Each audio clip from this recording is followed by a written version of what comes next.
वालेकुम। Smart practicals में आज हमने फ़िज़िक्स का प्रैक्टिकल नंबर 12.1 परफॉर्म करना है। फ़िज़िक्स के इस एक्सपेरिमेंट में हमने क्लास लैब की मदद से लॉज ऑफ रिफ्रैक्शन को वेरीफाई करना है।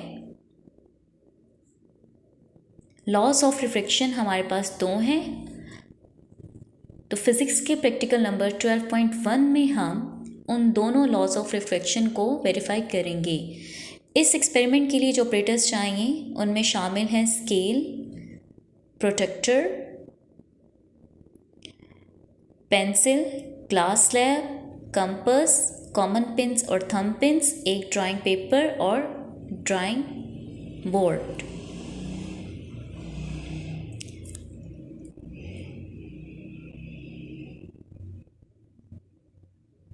सबसे पहले हमने ड्राइंग पेपर को थंब पिंस की मदद से ड्राइंग बोर्ड पर फिक्स कर देना है ताकि पेपर अपनी जगह से ना हिले। इसके बाद ग्लास स्लैब को पेपर के दरमियान में रखना है और इसकी बाउंड्री लाइन ड्रॉ करनी है। बाउंड्री ड्रॉ करते वक्त इस बात का ख्याल रखना है कि ग्लास स्लैब अपनी जगह से ना हिले। पेंसिल की मदद से बाउंड्री ड्रॉ करनी है। बाउंड्री ड्रॉ करने के बाद स्केल की मदद से दरमियान में हम एक तिरछी लाइन लगानी है जो इसकी बाउंड्री को आकर टच करेगी और फिर इस पर हम दो कॉमन पिंस लगा देंगे। इन दो कॉमन पिंस के दरमियान फासला कम अज़ कम 5 सेंटीमीटर होना चाहिए।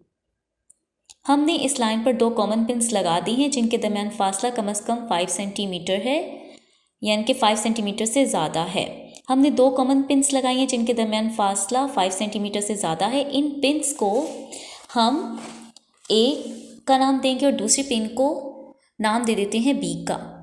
अब ग्लास स्लैब को दोबारा इसी बाउंड्री पर रखना है। ग्लास स्लैब रखने के बाद इसकी ऑपोजिट साइड से हम इन पिंस का इमेज देखेंगे।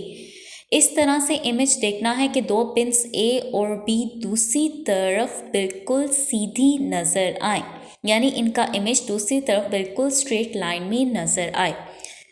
जहाँ पर इनका इमेज पड़ेगा वहाँ हम दो और कॉमन पिंस लगा देंगे और इन पिंस को हम सी और डी का नाम देंगे। अब आप देख सकते हैं कि दो पिन सी और डी जो लगाए हैं वो क्लास लैब की दूसरी तरफ लगाई हुई हैं। ए और बी पिंस के बिल्कुल सीध में हैं।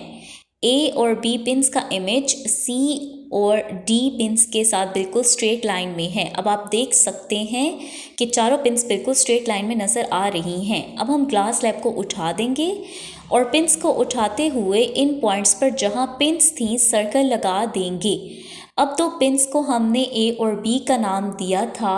सी और डी पिंस को हमने ए और बी पिंस के इमेज के बिल्कुल सीध में लगाई थी और ए बी पिंस का इमेज हमने ग्लास स्लैब की मदद से देखा था। अब हम सी और डी पॉइंट्स को मिलाएंगे और इस लाइन को पीछे की तरफ ग्लास स्लैब की बाउंड्री तक ड्रॉ करेंगे और इस पॉइंट को हम ओ का नाम देंगे और इस पॉइंट को हम पी का नाम देंगे।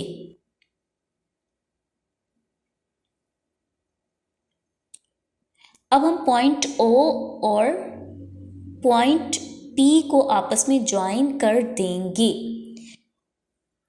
ये इंसिडेंट रे है। जब ये एयर से ग्लास में दाखिल हुई तो इस इंसिडेंट रे ने अपना पाथ चेंज कर लिया। जिस रे ने अपना पाथ चेंज किया इसको हम रिफ्रैक्टेड रे कहेंगे। जब ये रे ग्लास स्लैब से दोबारा बाहर निकलेगी तो ये दोबारा अपना पाथ चेंज कर लेगी और इसको हम इमर्जेंट रे कहेंगे। अब हम कंपास की मदद से पॉइंट ऑफ इंसिडेंट यानी ओ पॉइंट पर हम परपेंडिकुलर ड्रॉ करेंगे ताकि हम एंगल ऑफ इंसिडेंट और एंगल ऑफ रिफ्रैक्शन को मेजर कर सकें। पेंसिल और कंपास की टिप बिल्कुल आमने सामने होनी चाहिए। अब हम पॉइंट ओ पर नॉर्मल यानी 90 डिग्री का एंगल ड्रॉ करेंगे। कंपास की टिप को ओ पॉइंट पर रखना है और फिर एक आर्क लगा लेनी है। आर्क लगाने के बाद फिर पॉइंट ओ के लेफ्ट साइड पर यहाँ रखकर एक आर्क लगानी है और फिर पॉइंट ओ के राइट साइड पर इस तरह एक और आर्क लगानी है। फिर इस पर रखकर एक आर्क लगानी है और इस लेफ्ट साइड वाले आर्क के इस पॉइंट इंटरसेक्शन पर रखकर एक आर्क लगानी है। जब ये दोनों आर्क जिस पॉइंट पर मिलेंगे इस पॉइंट को हमने ओ के साथ मिला देना है, तो ये हमारी नॉर्मल लाइन हो जाएगी। ये नॉर्मल यानी परपेंडिकुलर है और ये इंसिडेंट रे है, और नॉर्मल लाइन और इंसिडेंट रे के दरमियान जो एंगल बनता है इसे एंगल ऑफ इंसिडेंट कहते हैं। और ये रिफ्लेक्टेड रे है और ये नॉर्मल लाइन है, इसके दरमियान जो एंगल बनेगा इसको हम एंगल ऑफ रिफ्रैक्शन कहेंगे। और रिफ्रैक्शन कहते हैं इसी को कि जब एक लाइट रे एक मीडियम से दूसरे मीडियम में गई तो इससे अपना पाथ चेंज कर लिया। अब प्रोटेक्टर की मदद से हम एंगल ऑफ इंसिडेंट और एंगल ऑफ रिफ्लेक्शन को मालूम करेंगे। इस कंपास के पॉइंट ऑफ इंटरसेक्शन को ओ पॉइंट पर रखना है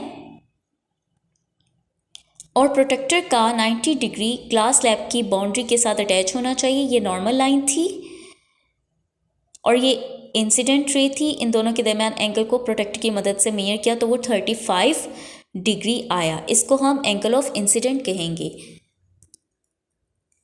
ये रिफ्लेक्टेड रे है और ये नॉर्मल लाइन है, इन दोनों के दरमियान एंगल को हम एंगल ऑफ रिफ्रैक्शन कहेंगे।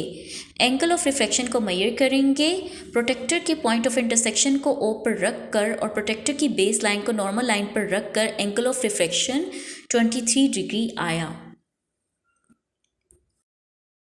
ये हमने पहली रीडिंग मालूम की थी जिसमें एंगल ऑफ इंसिडेंट 35 डिग्री और एंगल ऑफ रिफ्लेक्शन 23 डिग्री और रिफ्लेक्टिव इंडेक्स 1.46 आया था। इसी तरह प्रोसीजर को अपनाते हुए हमने दूसरी रीडिंग मालूम की। इस दूसरी रीडिंग में भी एंगल ऑफ इंसिडेंट 35 डिग्री और एंगल ऑफ रिफ्लेक्शन 23 डिग्री आया और रिफ्लेक्टिव इंडेक्स 1.6 आया, यानी ग्लास स्लैब का रिफ्लेक्टिव इंडेक्स चेंज नहीं हुआ।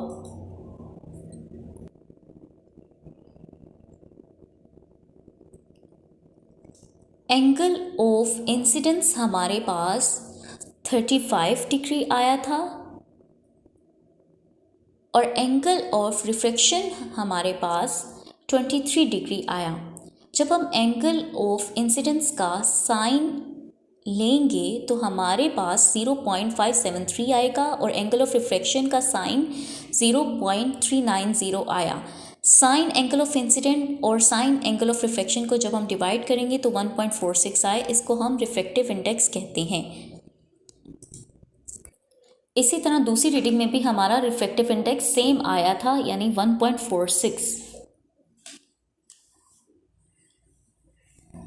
इनका मीन हमारे पास 1.46 या 1.5 रिफ्रैक्टिव इंडेक्स आएगा। हमारे पास लॉज ऑफ रिफ्रैक्शन दो हैं।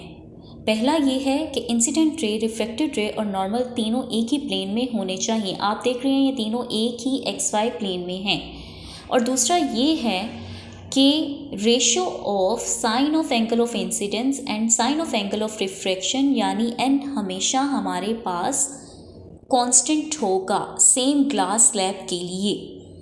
हमने जो दो रीडिंग्स थी इनमें कांस्टेंट n यानी 1.46 आया था और इसी तरह रिजल्ट में हमारे दोनों ये लॉस वेरीफाई हो गए।